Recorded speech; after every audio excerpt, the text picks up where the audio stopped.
Welcome to Wednesday's News Moto, brought to you by Riel. Each week we partner a moto ride somewhere in Cambodia with updates about what's happening around the country. It's a fun way for you to keep up to date with events in the kingdom. Today's ride is a bit of a strange one. On the way back from Bante Ampil Temple, we decided to check out a new housing development that I had noticed on Google Maps. I'll leave a link in the description of this video in case you're curious and would like to check it out for yourself. Keep watching to see the weirdness though. At Riel, we donate the money we earn from YouTube to charities in Cambodia. YouTube pays us every month based on the number of views on the ads throughout our videos in that particular month. So by viewing our videos, you're helping us to earn the money.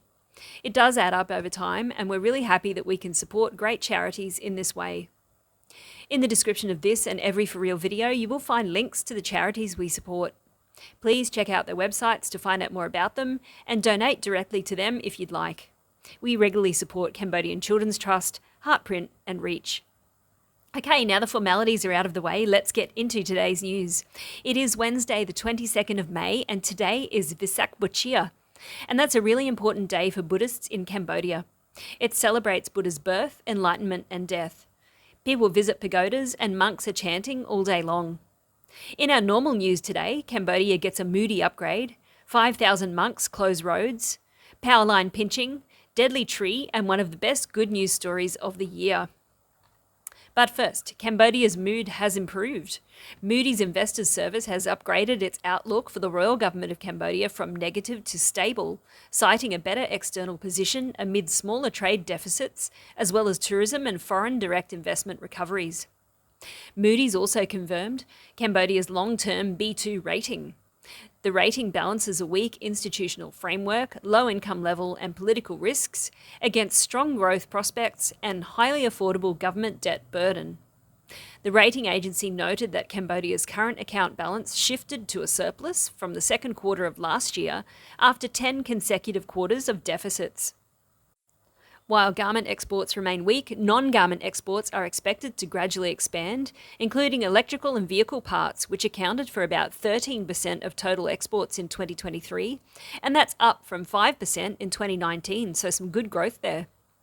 Service exports are also expected to continue recovering gradually after a surge in international tourist arrivals reaching 5.4 million in 2023, which is approximately 82% of pre-pandemic levels. However, recovery in tourism still remains slow as the origin of tourists has changed due to a significant decline in Chinese tourism. This decrease has only been partly offset by increased visitors from neighbouring countries. Major road closures for cremation in Phnom Penh. At least 5,000 monks will participate in the meditation and blessing ceremony dedicated to the late Great Supreme Patriarch TEFL in front of Wat Unalom on May 27. Venerable Vong passed away on the 26th of February at the age of 93. His body has been placed in the temple to lay in state for 100 days so people can pay their respects. He was well known for his role in re-establishing the Cambodian monkhood after the Pol Pot era and for his links to dominant political leaders since the 1980s. His body will be cremated on the 3rd of June in front of Wat Botum Park. Phnom Penh Municipal Authority announced that it will close roads that pass through the area of the ceremony, including sections of Preah Siswath Quay, Samdech Sateros Boulevard, Teko Damden Street and Street 13. At least 5,000 monks will hold a 30-minute meditation and blessing ceremony for Venerable Vong in front of Wat Unalom. Then 1,000 monks will join the procession from Wat Unalom to Wat Phnom and return to Wat Butom, which is the site of the cremation, where it will be presided over by King Norodom Sihamoni. Having the king there just shows how much respect there is for TEFL. This thief was lucky he did not get cremated. Police have arrested a thief who specialised in stealing power cables. The man was arrested by police at a plot of land surrounding the concrete fence of Group 13. The 37-year-old male suspect was living in a rented room near the area in Phnom Penh. Prior to the incident, the suspect left the house to steal. He broke through a fence into the victim's plot of land where the construction materials were stored and stole the power line while the victim was guarding the scene. The shocked victim reported the crime to police, who quickly arrested the suspect. He was found in possession of, let's just say, a lot of power line and a pair of scissors. The suspect, along with exhibits, are currently being processed by the police. I like big busts and I cannot lie. The investigating judge of the Phnom Penh Municipal Court has remanded in custody a number of suspects following a massive drug bust in Phnom Penh last month. During the operation, 6 people were arrested by specialised forces. Police seized 158 kilos of methamphetamine, 22 kilos of ketamine, and 7 kilos of heroin. That's a total weight of just over 188 kilograms. That's massive. Police also seized 3 cars, $300,000 and more than 10 million Khmer Riel by freezing 23 bank accounts and a total of 43 plots of land. The perpetrators have been remanded following further investigation. Sometimes it can be easy to forget how many landmines there are in Cambodia. Cambodian deminers discovered 3 anti-personnel landmines from the country's civil war in a tree trunk. Millions of landmines were laid in Cambodia during the country's nearly 3-decade civil war, which ended in 1998, causing tens of thousands of casualties. Deminers found the 3 landmines in a tree about a metre off the ground. The tree had, over many years, grown around the landmines and lifted them naturally as the tree grew. The landmines were found during mine clearance operations in northwestern Banteay Meanchey province. The eastern side of Banteay Meanchey borders Siem Reap province, so very close to here.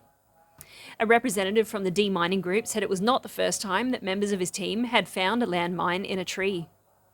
During the war, soldiers laid landmines with tripwire to ambush their enemies. Death from mines and unexploded ordnance are common, with around 20,000 fatalities since 1979, and twice that number injured in accidents involving landmines and unexploded ordnance. The government has vowed to clear all mines and UXOs by 2025, hopefully. If you are in Phnom Penh, what are you doing on Sunday? Craft beer enthusiasts and brewing aficionados are eagerly gearing up for the much-anticipated Master of Craft brewing competition. It's organised by the Craft Beer Association of Cambodia and hosted at the vibrant Botanico Craft Beer Garden.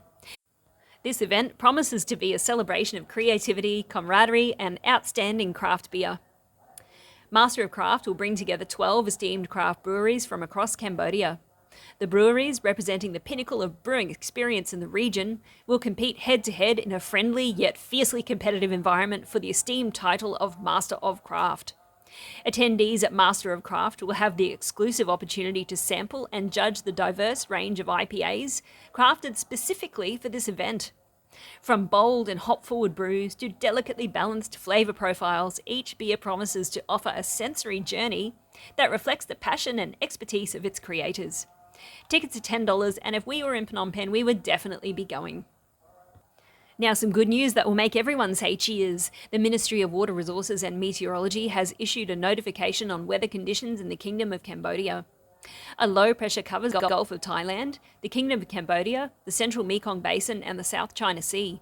That means the rains are coming, and with that, lower temperatures. Over the last few days, the temperature has dropped, and tropical thunderstorms have been rolling in. Temperatures at the moment are ranging from minimums of about 24 to maximums of 36 degrees. Even with the rain, we recommend people visit Cambodia during the wet season, as you can get amazing hotel deals and see the countryside coming back to life. As the wet season progresses, you also have the beauty of the moss covering the stones of the ancient temples. It really is a beautiful time to visit. But now we have a very lucky good news story. A young Cambodian migrant worker was all smiles after she won a staggering 12 million baht, or $330,000 in a Thai lottery, thanks to a little bit of divine intervention. The 23-year-old, who works as a gardener in a park in Nakhon Ratchasima province, won the first prize of 12 million baht. She told the media that she'd been working legally in Thailand for 8 years, so since she was 15 years old. Initially, she worked as a corn picker, then a labourer, factory worker, and now as a gardener. She stated that 4 days before the lottery was drawn, she and her boyfriend went to a market and bought 2 tickets.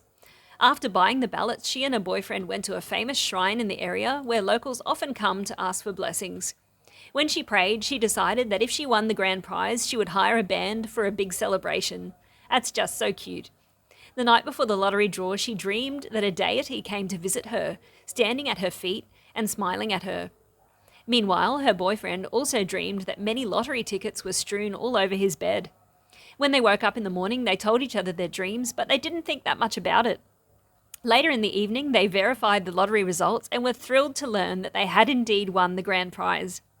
At that moment, they hugged each other and shouted, as of course they had not expected their dream to come true. The winning lady plans to use the huge prize money to open a business in her hometown in Kampong Tom province in Cambodia. It's wonderful that she's using the money to come home. She stated that she will spend the money sparingly and plan her expenses carefully. What a wonderful story, and I am sure she will use all of that money to bring others out of poverty with her. Just wonderful. That brings us to the end of this week's news. You're now up to date with all of the most important events in the kingdom. Don't forget to join us on Instagram or Facebook if you'd like some updates between videos. If you missed our video that shows what we brought back to Cambodia from our recent visit to Australia, there will be a link on the screen very soon. Many of you commented about Kmart, saying you were surprised to hear that it was still going in Australia, as it has all but disappeared in the US. Well, let me tell you that in Australia, Kmart is going from strength to strength, and there are loads of stores. They had a rebrand maybe 10 years ago and have dominated the low-cost department store market since then. Thank you so much for watching. Take care, have a great week, and we'll see you very soon.